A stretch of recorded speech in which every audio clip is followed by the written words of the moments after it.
உங்கள் தங்க நகையை அதிக விலைக்கு விற்கவும் மற்றும் அடகில் இருக்கும் தங்க நகையை மீட்டெடுத்து அதிக விலைக்கு விற்கவும் உடனே அணுகவும். Prime gold hub 9840551787. No compromise. உங்க சைடுலயும் எங்க சைடுலயும். It's a GT promise.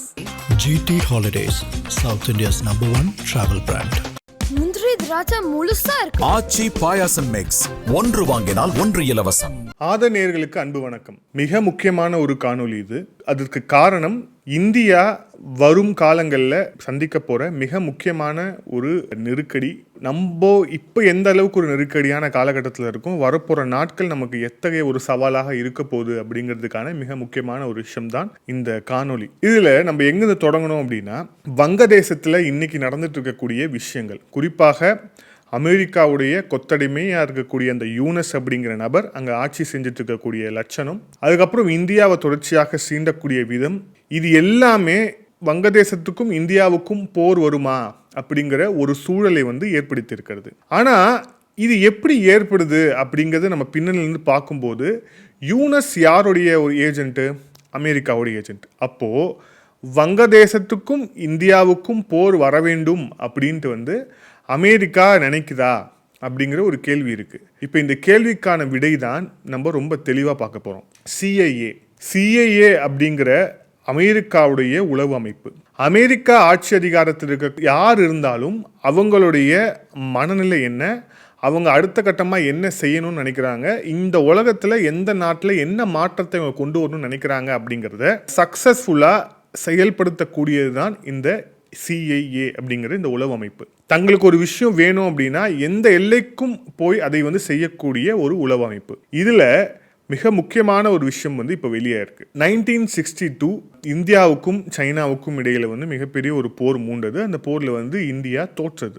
இந்த போர் ஏன் நடந்தது, இந்த போர்ல இந்தியா எப்படி தோற்றது, இப்போ இந்த போரை இன்ஸ்டிகேட் பண்ணதுல யாருக்கெல்லாம் பங்கு இருக்கு அப்படிங்கிற அந்த விஷயத்தை பற்றி நம்மளுடைய ரைட்டர்ஸே, நம்மளுடைய டிஃபென்ஸ் எக்ஸ்பர்ட்ஸ் நிறைய பேர் நிறைய விதமா இதை அனலைஸ் பண்ணியிருக்காங்க. இந்த அனலிசிஸ்லாம் வராத ஒரு விஷயம் இப்போ சிஐஏ உடைய ஒரு ரகசிய ஆவணத்திலிருந்து கிடைச்சிருக்கு. இந்த ரகசிய ஆவணம் அப்படிங்கிறது சிஐஏ ரெக்கார்ட்ஸ், இந்த பிரைம் மினிஸ்டர் மியூசியம் அண்ட் லைப்ரரியில் அந்த சிஐஏ ரெக்கார்ட்ஸ் இருக்கு. அந்த சிஐஏ ரெக்கார்ட்ஸில் குறிப்பாக இந்த கோல்டு வார் சம்பந்தமான ரெக்கார்ட்ஸ் சிஐஏ ப்ரிப்பேர் பண்ண டாக்குமெண்ட்ஸ், அவங்க பண்ண கவர்ட் ரகசிய ஆப்ரேஷன் சம்பந்தமான ரகசிய ஆவணங்கள்லாம் கிடைக்குது. அதுல 1962 இந்தியாவுக்கும் சைனாவுக்கும் இடையில போர் நடந்தப்போ அதுல அமெரிக்காவுடைய தலையீடு, அமெரிக்காவுடைய அந்த பின்னணி எப்படி இருந்தது அப்படின்னு சிஐஏ டாக்குமெண்ட் சொல்லுது. இதுதான் இப்போ உண்மையிலேயே ஒரு அதிர்வலையை ஏற்படுத்தியிருக்கிறது. இந்த சிஐஏ டாக்குமெண்ட்டை வச்சு பார்த்தோம் அப்படின்னா, இந்த போருக்கு காரணமே அமெரிக்கா தான் அப்படின்னு இப்போ அம்பலமாயிருக்கு. அது எப்படி அப்படிங்கிறத நம்ம படிப்படியாக பார்ப்போம். இது எல்லாமே அந்த ரகசிய ஆவணத்தில் இருக்கக்கூடிய தகவலின் அடிப்படையில் நம்ம சொல்லக்கூடிய விஷயம். மொதல் விஷயம், 1962க்கு முன்பாக இப்போ இந்த ஒரு ஆப்ரேஷன்ஸுக்கும் ஒரு அப்ஜெக்டிவ் இருக்கும். இந்த ஆப்ரேஷனோட அப்ஜெக்டிவ் என்ன அப்படின்னா, இந்தியாவும் சைனாவும் ஒன்றா இருக்கக்கூடாது, இந்தியாவுக்கும் சைனாவுக்கும் பிரச்சனை வரணும். அப்போது ரெண்டு பேருக்கும் ஒரு போர் வெடிக்கணும். அந்த போர் வெடிக்கிறதுக்கான மிக முக்கியமான காரணமாக இன்னும் இருக்கணும் அப்படின்னா, நீங்கள் நல்லா யோசிச்சு பாருங்கள். 1962 காலகட்டத்தில் இந்த கோல்டு வார் மிக தீவிரமாக போய் கொண்டிருந்த போது, இந்த உலக நாடுகளே சோவியத் பக்கம் யாரு, அமெரிக்கா பக்கம் யாரு அப்படின்னு பிரிஞ்சு நின்னப்போ, இந்தியா நான் அலைன்மெண்ட் அப்படிங்கிற ஒரு விஷயத்தை முன்னெடுத்து யாரோட அணி சேரா நாடுகள், நாங்கள் யாரோடய அணி சேர மாட்டோம் அப்படின்ட்டு ஒரு ஸ்ட்ராட்டஜி எடுக்கிறாங்க. அந்த ஸ்ட்ராட்டஜி தான் மிக முக்கியமான ஒரு ட்ரிகரிங் பாயிண்ட்டே அமெரிக்கா இதை செய்யறதுக்கு. அமெரிக்கா என்ன செஞ்சது அப்படிங்கிறத பார்ப்போம். மொதல் விஷயம், அந்த 1962க்கு முன்பாக சைனாக்கு மிகப்பெரிய தலைவலியாக இருந்தது திபெத். இந்த திபெத்தை இப்போவும் சைனீஸ் ஆக்குபைடு திபெத் அப்படின்னா திபெத்தில் பூர்வக்குடிகளாக இருந்து இப்போ வெளிநாடுகளில் வாழக்கூடிய திபெத்தியர்கள் எல்லாமே சொல்லுவாங்க, எங்களை அடக்குமுறைக்கு உள்ளாக்கி எங்களை வெளியேற்றி இருக்கிறது சைனா. திபெத் இப்போ ஒரு அடக்குமுறையின் கீழ் இருக்கிறது அப்படின்ட்டு அவங்க எப்போவுமே சொல்லுவாங்க. இப்போது அதே மாதிரியான விஷயம்தான் 1962க்கு முன்பாக அப்போ இருந்த அந்த போர் மேகங்கள் திபெத்தை சுற்றி பீஜிங்கோடைய அந்த மைண்டில் முழுக்க திபெத் திபெத் திபெத் அப்படிங்கிற அந்த விஷயத்தை எப்படியாவது பாதுகாக்கணும் உள்ளிட்ட அந்த விஷயங்கள் தான் மண்டையில் ஓடிக்கொண்டே இருந்தது. இப்போ இந்த நேரத்தில் என்ன ஆகுது அப்படின்னா, இந்தியாவுடைய ஃபாரின் பாலிசியில் இந்த திபெத் சம்பந்தமான ஒரு மிக முக்கியமான ஒரு கருத்து வந்து வைக்கப்படுது. இங்கே சைனா வந்து ஃபர்ஸ்ட் வந்து ட்ரிகர் ஆகிறாங்க. அப்போ வந்து திபெத் வந்து ஆதரிப்பதற்கான ஒரு நிலையை நோக்கி இந்தியா போகுது, ஏன் போகுது உள்ளிட்ட விஷயங்கள் அதுக்கப்புறம் வந்து தொடர்ச்சியாக வந்து சைனாவோட மைண்டில் வந்து இருந்துக்கிட்டே இருக்கு. அப்போ தான் கரெக்டாக என்ன ஆகுது அப்படின்னா, இது 1960க்கு முன்பாக. ஆனால் 1950லேயே நான் அலைன்மெண்ட் அப்படிங்கிற ஒரு ஸ்டாண்டை நோக்கி இந்தியா வந்து எடுத்துருச்சு. யார் கூடயும் நாங்கள் அணி சேர மாட்டோம், சோவியத்தோடையும் சேர மாட்டோம், அமெரிக்காவுக்கு கூடயும் நாங்கள் சேர மாட்டோம் அப்படின்ட்டு. இப்போ இந்த நான் அலைன்மெண்ட் அப்படிங்கிறது வந்து இந்த அமெரிக்காவையும் குறைச்சலுக்கு உள்ளாக்கிடுச்சு. அதே மாதிரி வெளியுறவு கொள்கையில் திபெத் சம்பந்தமாக இந்தியா வந்து சொல்லியிருந்த விஷயங்கள் அவங்களுக்கு வந்து பெரிய ஒரு ட்ரிகரை வந்து ஏற்படுத்திடுச்சு சைனாக்கு. இப்போ இதில் எங்கே முக்கியமான ஒரு திருப்பம் வருதுன்னா, 1959 வந்து ஒரு திருப்பம் வருது. அப்போ தான் அந்த திபெத்தியோடைய தலைவராக இருக்கக்கூடிய தலாய் லாமா இப்போ இந்தியாவில் இருக்கார் இல்லையா, அப்போ வந்து அவர் 1959 திபெத்திலிருந்து வந்து இந்தியாவுக்கு வந்து அடைக்கலமாக வருகிறார். ஸோ இப்போ இந்த அடைக்கலமாக வந்தோடனே ஓகே இதுதான் சான்ஸு, இதை வந்து நம்ம வந்து பயன்படுத்தி இந்தியாவுக்கும் சைனாவுக்கும் வந்து ஒரு பிரச்சனையை வந்து உண்டாக்கிடணும். இந்தியாவுக்கும் சைனாவுக்கும் பிரச்சனை வந்துச்சுன்னா தான் இவங்க ரெண்டு பேரும் வந்து சோவியத்தோட சேராமல் இருப்பாங்க. இந்தியாவும் சரி சைனாவும் சரி சோவியத்தோட சேராமல் இருக்கும். இவங்க ரெண்டு பேரும் அடிச்சுட்டு இருப்பாங்க. ஸோ கோல்டு வாரில் நாமளும் ரஷ்யாவும் அடிச்சுட்டு இருப்போம். ரஷ்யாவுக்கு எந்த உதவி கிடைக்கலாம், நாம் ரஷ்யாவை ஜெயிக்க முடியும். இதுதான் இவங்களுடைய ஸ்ட்ராட்டஜி. இப்போ அதனால இவங்க என்ன பண்ணுறாங்க அப்படின்னா, சிஏஏ ரெண்டு விஷயத்தை கையில் எடுக்கிறாங்க. ஒன்று பாகிஸ்தான், இன்னொன்று திபெத்தில் இருக்கக்கூடிய கொரில்லா ஃபோர்ஸ். திபெத்துக்குள்ள கொரில்லா இராணுவத்தை, கொரில்லா படை வீரர்கள் மூலியமா இந்த சிஏஏ அவங்களுடைய உதவியோட சைனா வீரர்களை நோக்கி வந்து தாக்குதல் நடத்த வைக்கிறாங்க. அப்போ சைனா இது எப்படி நினைச்சுக்குது அப்படின்னா, இந்தியா தான் இந்த திபெத்தில் இருக்கக்கூடிய கொரில்லா படைக்கு வந்து ட்ரைனிங் கொடுக்குறாங்க, வெப்பன் கொடுக்குறாங்க, அவங்க அதனால தான் அவங்க நம்ம ஆர்மி மேலே தாக்குறாங்க அப்படிங்கிற ஒரு எண்ணத்தை இவங்களுக்கு வந்து ஏற்படுத்திடுது. யாருக்கு? சைனாக்கு. அடுத்தபடியாக இந்த பாகிஸ்தானுக்கு ஆயுத உதவிகளை செய்கிறது அமெரிக்கா. அது இன்னைக்கு வரைக்கும் செஞ்சுட்டு இருக்கானுங்க. இதன் மூலியமா என்ன அப்படின்னா, இந்தியாவுக்கு ஒரு அழுத்தம் கொடுப்பது. பாகிஸ்தானுக்கு வந்து தொடர்ச்சியாக வந்து ஆயுதங்கள் கொடுத்துட்டே இருந்தாங்கன்னா அப்போ பாகிஸ்தான் நம்மளை தாக்குவதற்கான வேலையை வந்து செய்வாங்க. ஸோ இப்போ வந்து அவங்க அமெரிக்காவோட கூட்டு சேர்ந்துருக்கிறதால மிக பலமாகவும் இருக்காங்க. ஸோ அதனால நமக்கு ஒரு நெருக்கடி, யாருக்கு? நம்மளுடைய டெல்லிக்கு வந்து இந்தியாவுக்கு ஒரு நெருக்கடியை வந்து தருது இந்த சிஐஏ. ஸோ சிஐஏவுடைய திட்டம் தான் திபெத்தில் வந்து கொரில்லா படைகளை வந்து ஏவி அதன் மூலியமா வந்து தாக்குதல் நடத்தணும் அப்படிங்கிறதும், பாகிஸ்தானுக்கு ஆயுத உதவி செய்யுங்க அப்படிங்கிறதும் சிஐஏ பிளாட் தான். ஸோ இப்போ இது ரெண்டுத்தையும் செஞ்சது மூலிமா சென்ற அரசாங்கங்களுக்குமே ஒரு அழுத்தம் வந்து கொடுத்தாச்சு. மிகப்பெரிய அழுத்தம் மைண்டில் வந்து ஓடிட்டே இருக்கு. அடுத்து என்ன பண்ணலாம் அப்படின்ட்டு. அந்த நேரத்தில் யுஎஸ் உடைய ஒரு அம்பாசிடர் ஜான் கெனெத் கால்பிரித் அப்படிங்கிற ஒரு அம்பாசிடர், இந்த நபர் என்ன பண்ணுறான் அப்படின்னா, இந்தியாவுடைய நரேட்டிவ் அப்படின்னு சொல்லிட்டு ஒரு விஷயத்தை வந்து கட்டமைக்கிறான். இந்தியாவுக்கு சைனா தான் எதிரி, சீனர்கள் வந்து இந்தியாவை வெறுக்கிறார்கள், இந்தியாவை வந்து முழுமையாக அழிக்க வேண்டும் என நினைக்கிறது சைனா அப்படின்னு சொல்லிட்டு இதை வந்து காக்னிட்டிவ் வார்ஃபேர் அப்படின்னு சொல்கிறாங்க. அதாவது உளவியல் ரீதியாக ஒரு போர் செய்வது அப்படின்னு. ஸோ இந்த நபர் வந்து இந்தியாவுக்கான நரேட்டிவ் இதுதான் அப்படின்ட்டு ஃபிக்ஸ் பண்ணிட்டு, அப்போது 1962 முன்னாடி இந்த நரேட்டிவ் செட் பண்ணுறது, இந்த காக்னிட்டிவ் வார்ஃபேர் உள்ளிட்ட விஷயங்கள்லாம் ரொம்ப புதிதான வார்த்தைகள். அப்போ பெரிய அளவுக்கு வந்து யாருக்கும் வந்து தெரியாத ஒரு விஷயம். ஆனால் அப்போவே இவங்க அது எல்லாத்தையும் எக்ஸ்பர்ட் ஆகி, ஸோ இந்தியாவோட எதிரி சைனா அப்படின்ட்டு வந்து இந்தியர்களுடைய மனநிலையும் முழுக்க வந்து கட்டமைக்கிறாங்க இந்த பத்திரிகைகள், அதிகாரிகள், பல்வேறு விஷயங்களின் மூலியமாக. அப்போதான் 1962 ரெண்டு பக்கமும் வந்து ஒரு கொதிப்பான ஒரு சூழல் அப்படிங்கிறது ஏற்படுது. இந்த கொதிப்பான சூழல் ஏற்பட்ட பிறகுதான் சைனாவுடைய பீஜிங் அரசாங்கம் முடிவு செய்கிறது, சரி நம்ம வந்து இந்தியா மீது போர் தொடுப்போம். ஏன்னா வந்து திபெத்தில் வந்து அவங்க கொரில்லா படையை வச்சு நம்ம மேலே தாக்குதல் நடத்துகிறாங்க. அவங்களுடைய ஃபாரின் பாலிசியில் வந்து இந்த மாதிரியான திபெத்தை நோக்கி பல முக்கியமான திருத்தங்களை கொண்டு வந்திருக்கிறாங்க. அதே மாதிரி இந்தியர்கள் என்ன நினைக்கிறாங்க அப்படின்னு அமெரிக்கா செட் பண்ண நரேட்டிவுக்கு இவங்க சைனா வந்து விழுது. அவங்களாம் நம்மளை எதிரிகள் நினைக்கிறாங்க, எதிரி நினச்சிட்டாங்கன்னா அவங்க நம்ம மேலே எப்போ வேணால் தாக்குதல் நடத்தலாம். ஸோ அவங்க தாக்குதல் நடத்துவதற்கு முன்பாக நம்ம தாக்குதல் நடத்திடணும் அப்படின்ட்டு அந்த கட்டமைப்பு வந்து உருவாது. ஸோ 1962 போர் வந்து நடக்குது. இந்த போரில் முழுக்க முழுக்க ஒரு அன்பிரிப்பேர்ட்னஸாக தான் இந்தியா இருந்தது அப்படிங்கிறத நம்ம இங்கே ஒப்புக்கொண்டு தான் ஆகணும். அதற்கு பல்வேறு காரணங்கள் இருக்குது, பல்வேறு நிலைகளில் பல்வேறு காரணங்கள் இருக்குது அப்படின்னு பார்ப்போம். அது நம்ம தனியாக ஒரு நாள் வந்து இந்த 1962 என்ன நடந்தது அப்படிங்கிற விஷயத்தை தனியாக வந்து அலசுவோம். இன்னைக்கு வரைக்கும் பார்த்தோம் அப்படின்னா 1962 இந்த இந்தியா சைனா வாரில் இந்தியா வந்து தோற்றது. ஸோ அதுக்கப்புறம் அந்த சிஏ டாக்குமெண்ட்ல எந்த அளவுக்கு ஒரு வஞ்சகத்தோடு இந்த நபர்கள் இருக்காங்க பாருங்க. நாம் நினைத்ததை காட்டிலும் அதிகமான பலனை நாம் பெற்றுவிட்டோம் அப்படின்ட்டு அந்த டாக்குமெண்ட்ல வந்து எழுதுறானுங்க. நான் ஏற்கனவே இதுக்கு முன்பாக சிஏ சம்பந்தமாக ஒரு வீடியோ போடும்போது அந்த வீடியோவில் வந்து இந்தியா ஆஃப்டர் ராஜீவ் அப்படின்னு ஒரு டாக்குமெண்ட்டை சிஏ ரெடி பண்ணுச்சு அப்படின்னு நம்ம பார்த்துருந்தோம். ராஜீவ்காந்தி இறந்த பிறகு இந்தியா எப்படி இருக்கும்னு ராஜீவ்காந்தி சாவறதுக்கு முன்பாக 5 ஆண்டுகளுக்கு முன்பாகவே வந்து டாக்குமெண்ட் ரெடி பண்ணது தான் இந்த சிஏஏ அப்படிங்கிற இந்த நாசக்கார உளவு அமைப்பு. இப்போ அந்த உளவு அமைப்பு நாம் நினச்சதை விட இப்போ நாம் இந்த ஆப்ரேஷன்ஸ் வந்து ரொம்ப சக்ஸஸ்ஃபுல் ஆயிடுச்சு பாருங்கள், சைனா வந்து இந்தியாவை போரில் வந்து வீழ்த்தி விட்டது அப்படின்னு.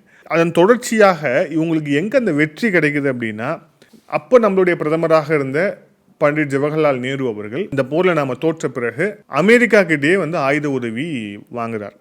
ஸோ வாஷிங்டன் வந்து குஷியாயிடுது.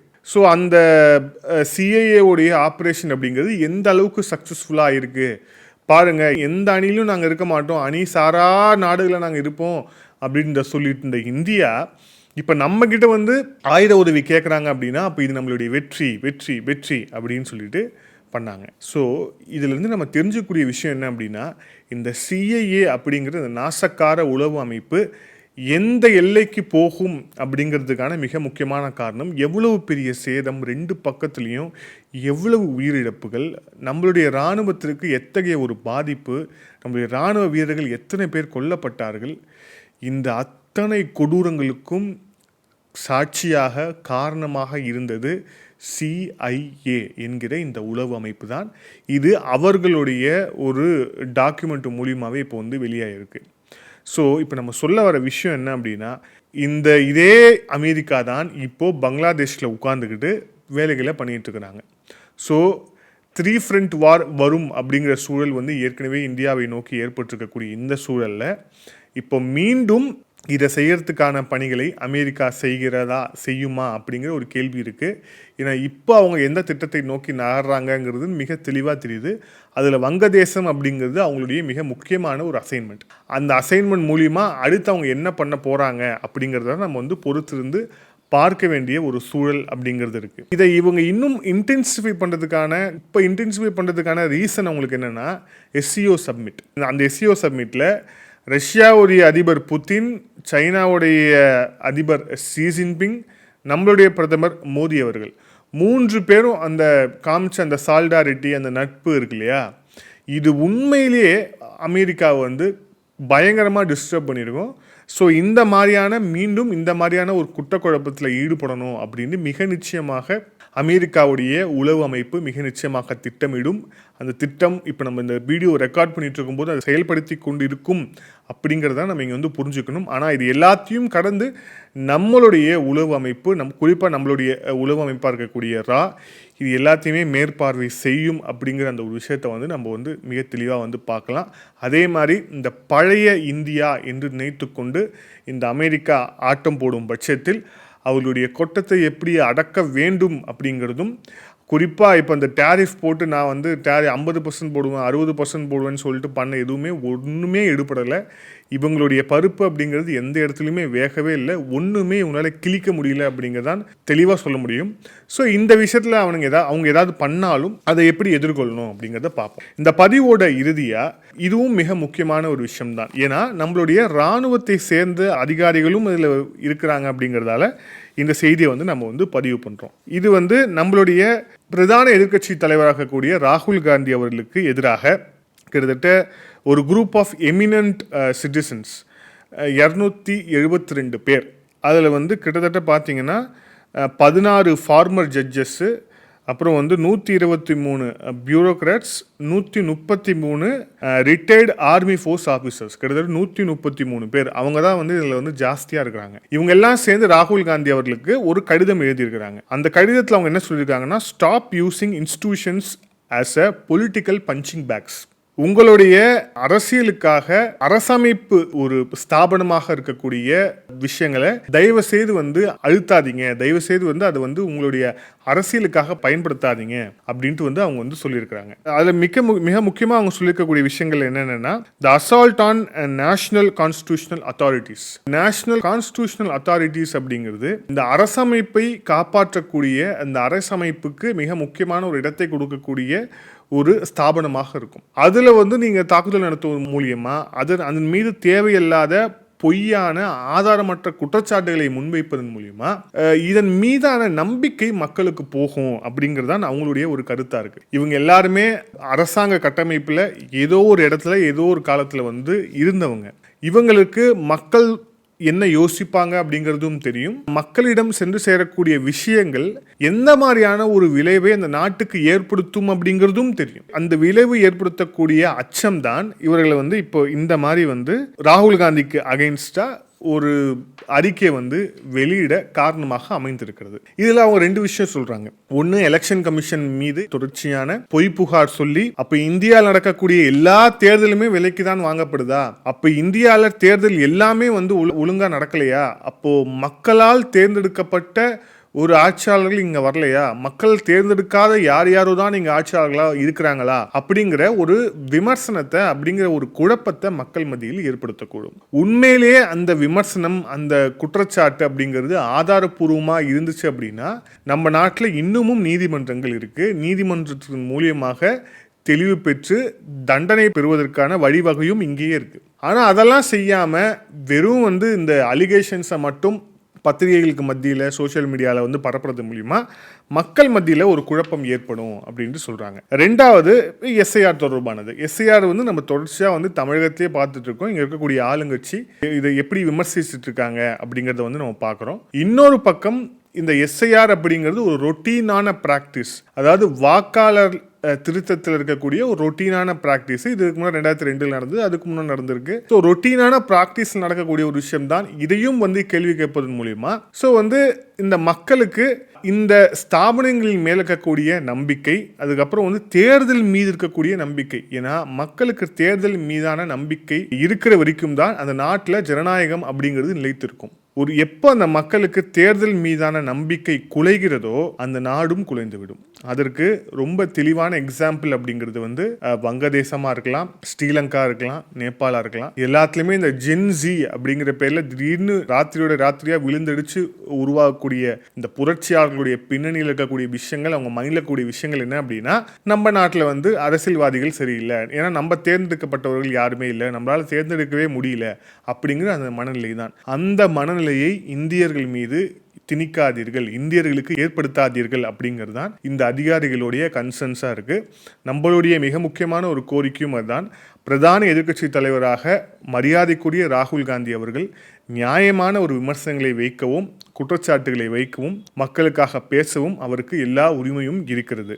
ஆனால் இந்த அரசியல் சாசனத்தை அடிப்படையாக கொண்டு இயங்கக்கூடிய அமைப்புகள் மீது நாட்டை எந்த தூண்கள்லாம் பாதுகாத்து நிற்கிறதோ அந்த தூண்களின் மீதே ஒரு தாக்குதல் நடத்துவது அப்படிங்கிறது ஒட்டுமொத்தமாக ஒரு நாட்டுடைய ஸ்திரத்தன்மைக்கே அது பாதகத்தை ஏற்படுத்தும் அப்படிங்கிறது தான் இவர்களுடைய குற்றச்சாட்டாக இருக்கிறது, புகாராகவும் இருக்கிறது. இந்த விமர்சனத்தில் நியாயம் இருப்பதாகத்தான் தெரிகிறது. அதனால இதை வரும் காலங்களில் அரசியல் ரீதியாக எந்த ஒரு விமர்சனம் செய்யலாம், ஆனா இந்த மாதிரி விஷயங்களை கையாளும் போது மிகவும் கண்ணியத்துடனும் மிகவும் தெளிவுடனும் கையாள வேண்டும் அப்படிங்கிறது தான் இதுல மிக முக்கியமான ஒரு விஷயமாக நாம பார்க்கிறோம். மீண்டும் இன்னொரு காணொலியில் சந்திப்போம். அதுவரை நன்றி, வணக்கம்.